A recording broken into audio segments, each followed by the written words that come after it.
And here we are with the final hour of the Tuesday edition of the Bob Mclean Show. Let's get back to music. It's Bread and Sweet Surrender.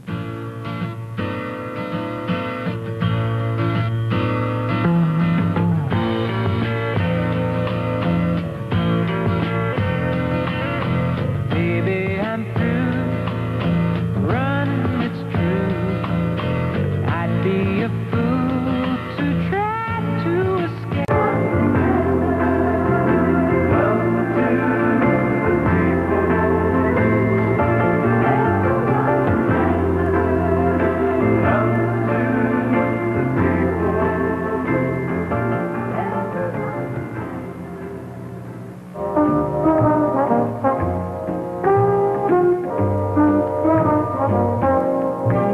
Well, that's it for the Bob Mclean Show, Tuesday edition. Hope you've enjoyed our chatter and stories and music. Speaking of music, we have more of that great hit parade music on Radio to Remember, CHWO, with Norm Edwards right through until 7. Bill Montgomery standing by with the latest in traffic, and Paul Green has the CHWO news and weather. We leave you with this thought for the hour. One doesn't discover new lands without consenting to lose sight of the shore for a very, very long time. French writer André Gide. Bye-bye. Have a good day. Talk to you tomorrow.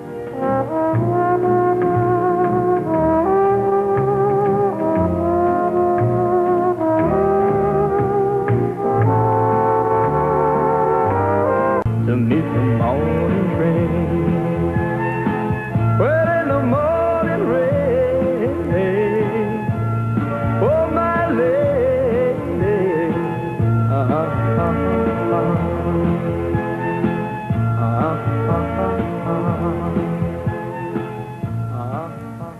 Well, here's a couple of stories about things.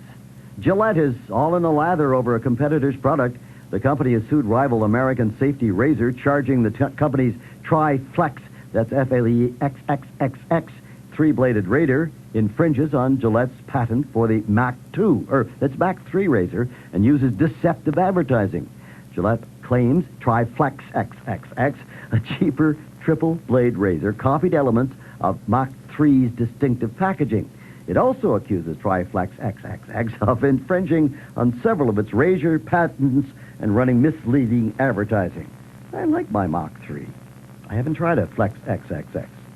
Some jails ban skin magazines, but prisoners at an Indiana jail are barred from getting another sort of publication.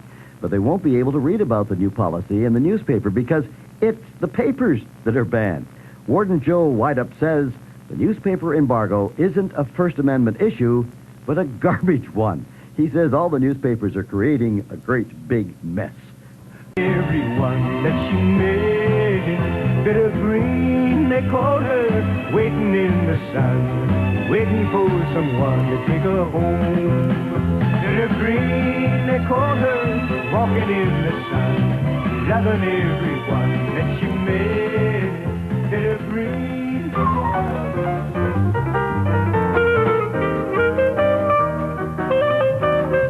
Well, that's it for the Bob Mclean Show, Friday edition. Norm Edwards on hand right through until 7 with more of that great music here on Radio to Remember. Latest in traffic coming up, then it's the CHWO news and weather. We leave you with this thought for the day.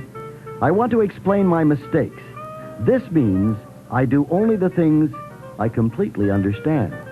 Warren Buffett. Bye-bye. Have a great weekend. We'll talk to you Monday.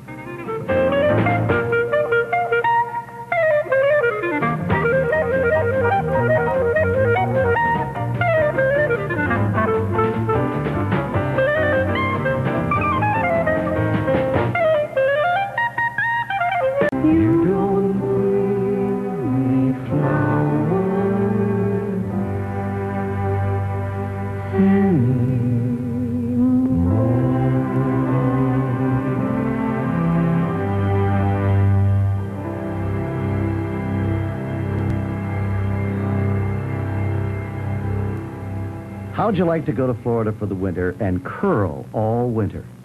Well, there are a lot of people who think that's great. Hurry, hurry, hard, hard, hard. If Harry Schmidt has his way, Canada's snowbirds will be able to bring the game of curling along on their winter sojourns to Florida. The 65-year-old businessman and avid curler is planning to build a condo curling club community on a 6-hectare parcel of land between St. Petersburg and Clearwater on the Gulf Coast. Now, at the moment, there's only one curling rink in all of the southern United States of America, and it's in Houston, which, if you're in Florida, is quite a trip to go hurry, hard. Houston, of course, is in Texas. Schmidt's project is called Pinellas and will include 200 condominiums, a swimming pool, and 2 tennis courts.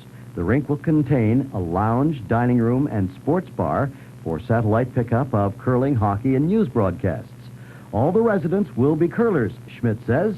The rink will also be accessible to curlers living in or visiting the area.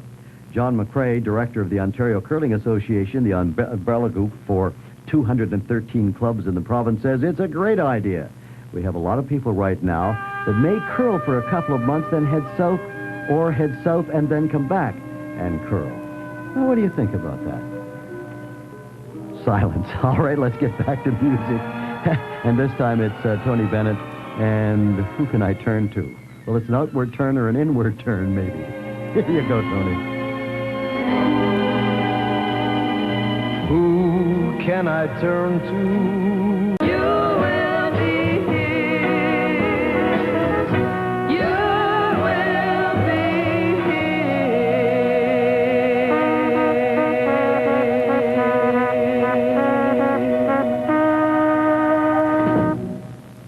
The cruise line bearing the famous Cunard name suffered a blow to its luxury image during a transatlantic voyage in 1994. You probably heard about it because the toilets in the newly renovated Cunard liner Queen Elizabeth II erupted.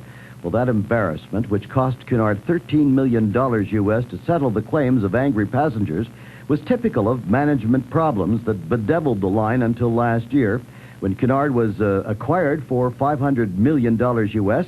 by a group of investors led by Carnival Corporation.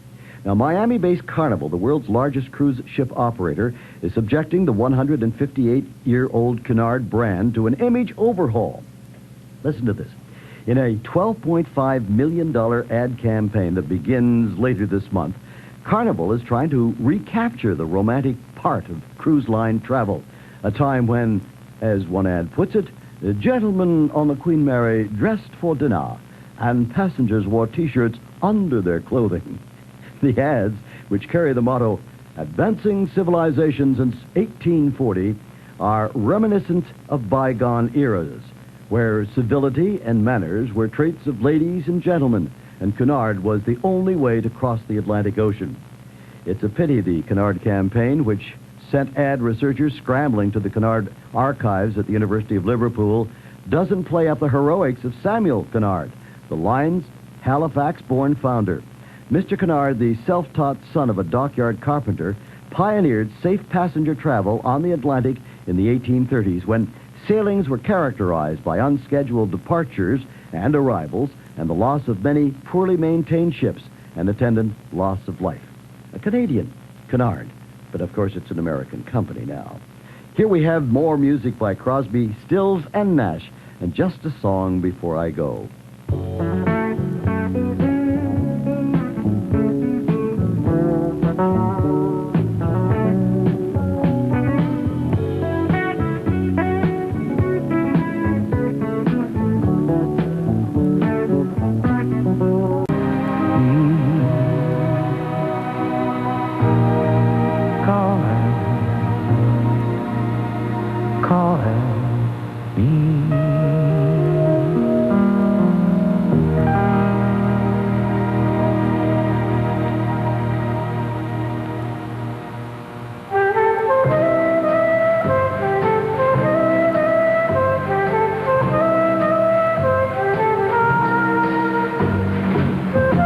That's it for our third hour of the Bob Mclean Show. We have the latest traffic coming up, then the CHWO news and weather. We leave you with this thought for the hour.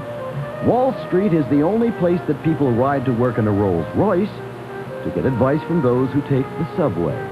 Warren Buffett.